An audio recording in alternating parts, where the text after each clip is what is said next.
สบายดีเด้อพี่น้องสบายดีเบิดสุขูสุคนเนาะสบายดียามเที่ยงพี่น้องเนาะตอนนี้บ่ายสองเนาะโมเมนต์ยามเที่ยงพี่น้องบ่ายสองลืมบอยมาเป่งน้ำใส่ข้องใส่ไก่เนาะเป่งไว้แต่เช้าแล้วมาส่วนดินพี่น้องมาปรับหนาดินเนาะสิเอาหญ้ามาปลูกก่อนที่สิเอาปลามาลงเนาะเป่งน้ำสิเต็มเลยพี่น้องมันขึ้นมาหอดตัวนี้นะทางนั้นมันต่ำมันคอยดินมันคอยไปทางเฮือนปะเถาเลินเด้เห็นบ่มันสิล้นน่ะอ่างบ่ไหวละก็เลยว่าเดี๋ยวสิปิดเนาะจักหน่อยเป็นไดพี่น้องงามอยู่บ่คล้องใส่ไก่บ่อ้อยเนาะออกแบบเองเฮ็ดเองส่วนเองเฮ็ดเองทุกอย่างพี่น้องนักเลงพอแบบไม่ต้องจ้างเฮ็ดแบบเฮ็ดไปบ่เร่งรีบพี่น้องเฮ็ดไปทีละหน่อยเนาะใบใหม่เราหล่นลงบอยมีกระตองพี่น้องเดี๋ยวสิเอากระตองมาแต่บ้านเนาะทางนี้สิลดอ่างละ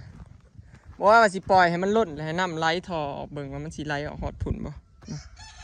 เช็คเบิ่งทอตัวนี้ก่อนคันเห็ดน้ำบ่ไหลก็สิแก้ใหม่สินะจังว่าเป่งให้มันลดบอยต่อทอออกมาระบายน้ำออกมาครับพี่นี่ถ้าเบิ่งผลงานพี่น้องทอเฮาเป็นอะไรบรรยากาศอยู่บ้านสวนจ้าบ้านสวนก็ขึ้นโค้งแล้วยังบ่ได้มุงหลังคาได้พี่น้องบรรยากาศงามบ่บรรยากาศที่ใฝ่ฝันเนาะความฝันอยากมีบ้านสวนสักหลังว่ะแล้วมีคลองใส่ไก่มีตูบมีนั่นมีนี่มีต้นมงต้นไม้เนาะให้แบบอุดมสมบูรณ์ไปแบบว่าบ้านสวนเนาะพี่น้องอันนั้นคือความฝันของเฮาเนาะคอยเฮ็ดไปทีละหน่อยพี่น้องจักมือต้องมีมือของเฮาเนาะที่แล้วบ้านสวนในฝัน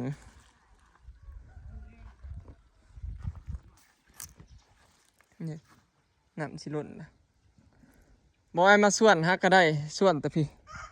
ฮักก็ได้สิครึ่งหนึ่งพี่น้องส่วนปรับหนาดินมันเพียงไปพี่เนาะดินมันบ่อยากเพียงได้จะเอาหญ้ามาปลูกนี่แค่มาคิดนะปลูกอ้อมบ่เลยหญ้าเนาะส่วนมาได้ฮอดนี่พี่น้องเมื่อยพักผ่อนกันนี่บอยปรับหนาดินใหม่มันเพียงกันงามมาฮอดดินเท่าไหร่หมากมังคุดเขาก็อยากตายพี่น้องต้นมังคุดก็อยากตายมันอันนั้นมันตึกแดดลวกเราต้องได้รดน้ำคู่มือจังชีรอดอันนี้ต้นมักหูดแบบผัดอยากออกเป็นมักนาวอันนี้คือกอไผ่บอยว่าสิบ่ออกพี่น้องกอไผ่ปะเลยซ้ำมีแต่2-3ต้นอยู่ในนี้นะกันเอาออกคือสิตายนะเอาออกแล้วก็จักสิไปปลูกใส่เนาะก็เลยปะไว้นี่ซะหล่นกระยามันเฮาก็ตักดุตักเอาแล้วบ่ให้สิบ่จงมันลายลำจงมันดำล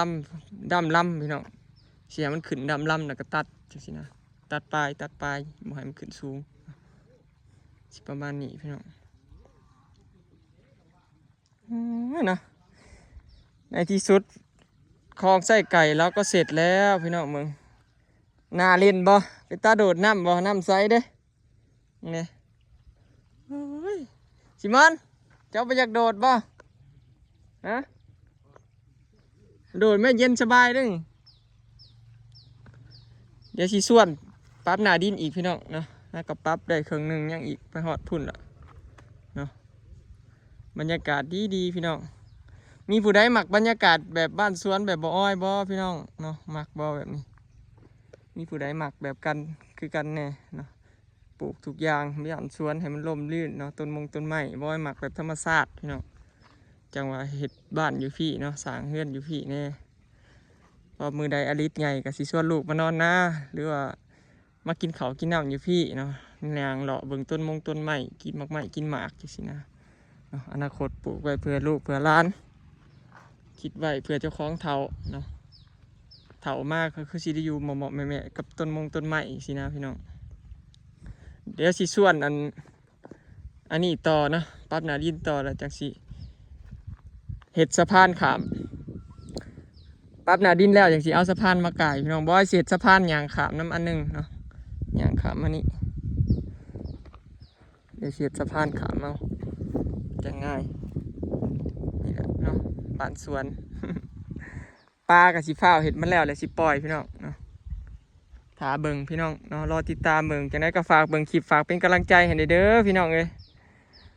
ตราบใดที่ยังมีคนให้กำลังใจหรือว่า FC เนาะคอยซัพพอร์ตและให้กำลังใจเฮาซำนี้ก็มีความสุขแล้วพี่น้องเฮ็ดหยังก็บ่เมื่อยเนาะเดี๋ยวสิตั้งใจหาเงินถ่ายคลิปหลายๆพี่น้องเนาะมาให้พี่น้องเบิ่งหาเงินหาคำหลายๆเนาะเดี๋ยวสิตั้งใจถ่ายคลิปหลายๆพี่น้องจะได้ก็ฝากเบิ่งอย่าเบื่อกันเด้อพี่น้องเนาะเดี๋ยวบอยสิลงคลิปหลายๆนี่ตั้งใจถ่ายคลิปหลายๆเนาะ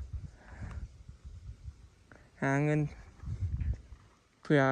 ความฝันเขาจังสิได้เป็นจริงไว้เนาะ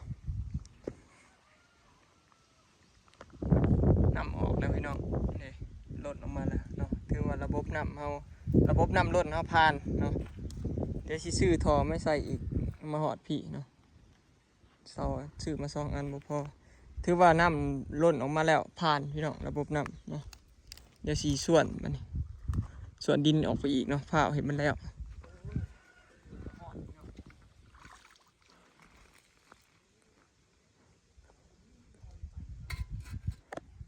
ปูงวยไปฝากฝนมาฮอด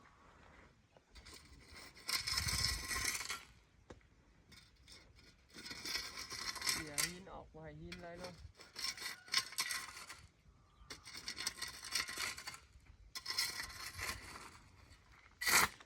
กระส่วนได้ว่านี่ส่วนกับสลอยพี่น้องมือนี้มาส่วนเดียว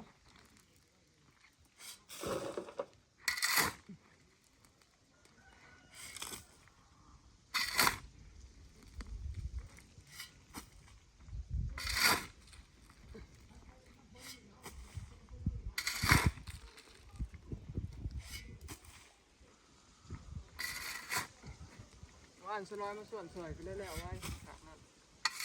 ขางส่วนเดียวไม่มีอะไรได้มาง่ายๆนะพี่น้อง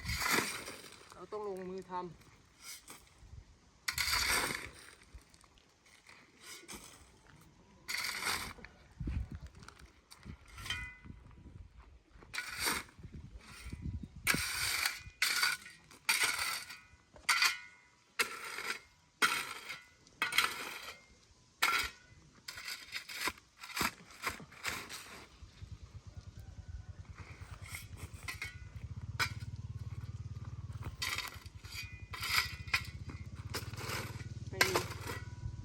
ยังที่คนเฮาเห็ดบ่ได้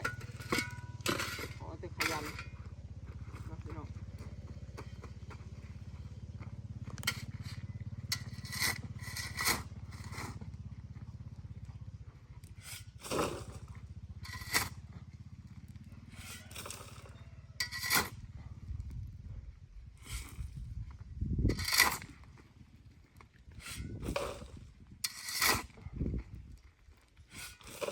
มาส่วนตั้งแต่บ่ายพี่น้องตอนนี้2 โมงกว่าส่วนพอดีแต่บ่ายผม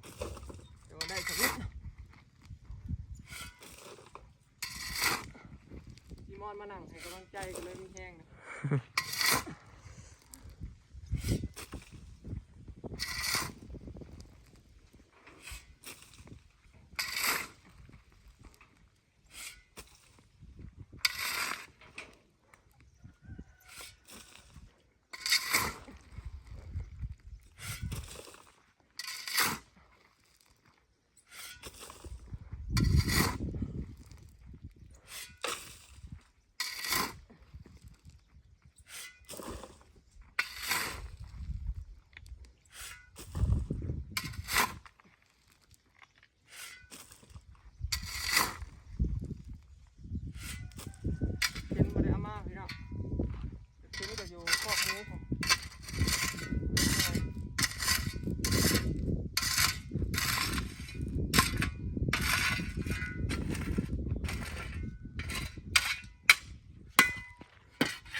รับหนาดินไปเรื่อยๆเนาะข้าวเห็ดแล้วที่ได้อย่าปลูกเราปล่อยป้าพี่น้องไงบอยคิดว่าแต่หงเลยหักมือได้กับบัวยากนึกการสั่งบ้านเลยเอาเยอะมื่อสั่งบ่ได้มาเห็ดเพื่อนเนาะบ่ได้เพิ่นนั่นมาเห็ดเถามาหน้าเลยว่า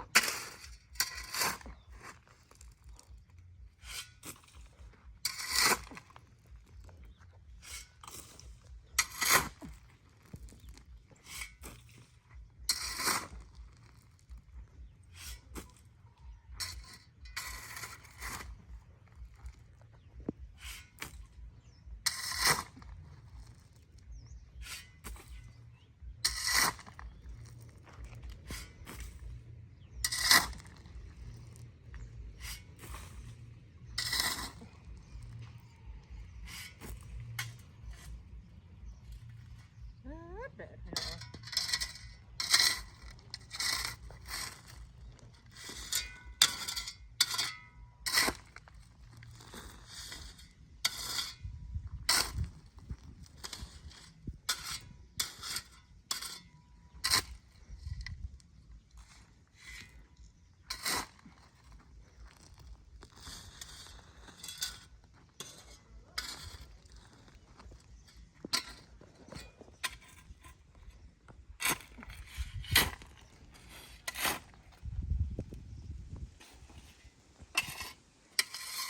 นี่จะบอกทีมพี่น้อง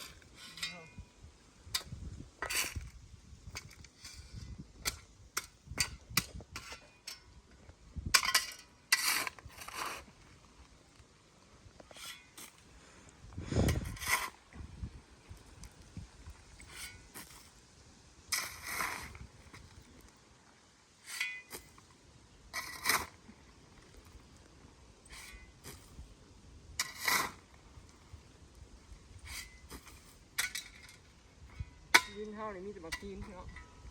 เขาไม่ทำมาล่าเพิ่นล่าบริมีมันซีนเด้มันก็คือดินดา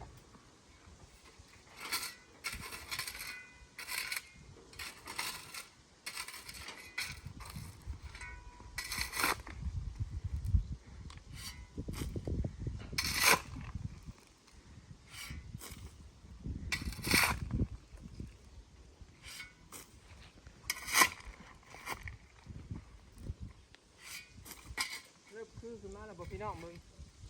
คือบ่กับแม่นปล่อยปลาเนาะบ่ยังสั่งอันปั๊มน้ำพี่น้องปั๊มที่นี่เป็นน้ำผุนี่ปั๊มที่เขาตั้งไว้แล้วมันสิผุเป็นน้ำผุขึ้นมานะแบบโซลาร์เซลล์ก็แบบเสียบปลั๊กให้ป้าเลี้ยงซื้อให้พี่น้องให้เป็นสั่งให้เป็นสั่งให้เนาะ2 อันแบบตีปั๊มแบบเป็นไฟฟ้าแบบเสียบปลั๊กกับโซลาร์เซลล์บอยที่มาวางไว้บนขอบ2 ขอบบอยเห็ดสะพานขามมานี่อันหนึ่งแบบพอดีแบบว่าตัวโซลาร์เซลล์กับพอดีผูกติดกันกับอันนี้บอลเท้ายางอะไรพี่น้องสะพานเนี่ยเลยให้มันเป็นน้ำผูกให้มันเกิดการตีน้ำให้น้ำเป็นฟองให้มีออกซิเจนให้ปลาลอยนะแต่ก็มีบอลส้นให้ปลาทีนะจังปล่อยได้พี่น้องเพราะว่าเอาปูผายางแล้วนี่นะมันบ่มีออกซิเจนคือดินเนาะออกซิเจนมันสิบ่ลายเขาดินเราก็เลยต้องได้พึ่งนั่นแต่ก็ต้องมีบ่ว่าสิเอาผักบ้งแน่ผักตบแน่มาปลูกแล้วผักกับบันบัวนะมาปลูกที่ลุมเป็นกระถางขังลงนี่แหละเนาะประมาณนี้เนาะ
ำแปลงไปนำ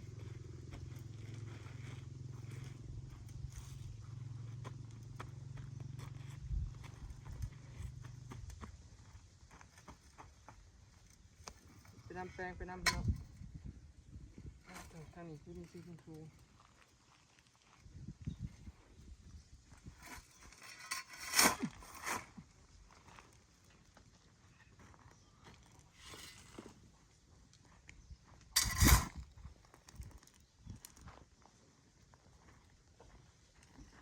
มันได้มันลุกมันนอนสิแป้งก็ได้นี่เดี๋ยวพี่น้อง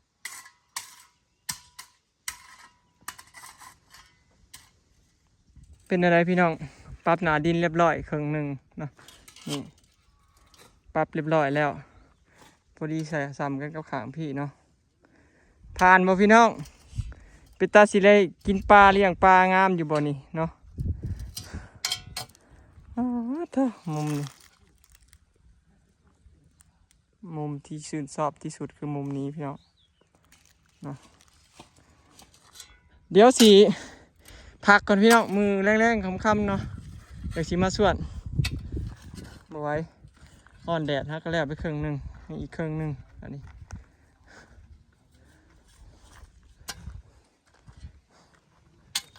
ซิมอนมาถ่ายคลิปให้พอดีซิมอนมาซอยต่อบ่าเนี่ยเฮ็ดทำไอ้สิเมื่อก่อนเด้อไปบอกมาซะโตเฮ็ดผู้เดียวบ่านี่มาส่วนใส่บนลุมโอเคเนาะพี่น้องเดี๋ยวสีส่วนเรือแต่สำเขตนี่แหละมือแรงเนาะส่วนคำเดี๋ยวยังสีส่วนใหม่เดี๋ยวยังเรือโบราณละมือแรงกันนะสิแล้วเนาะสีมาส่วนกลางคืนเนาะคลิปนี้ก็สิขอเก็บภาพบรรยากาศชมนี้เด้อเนาะพี่น้องไปแล้วสบายดี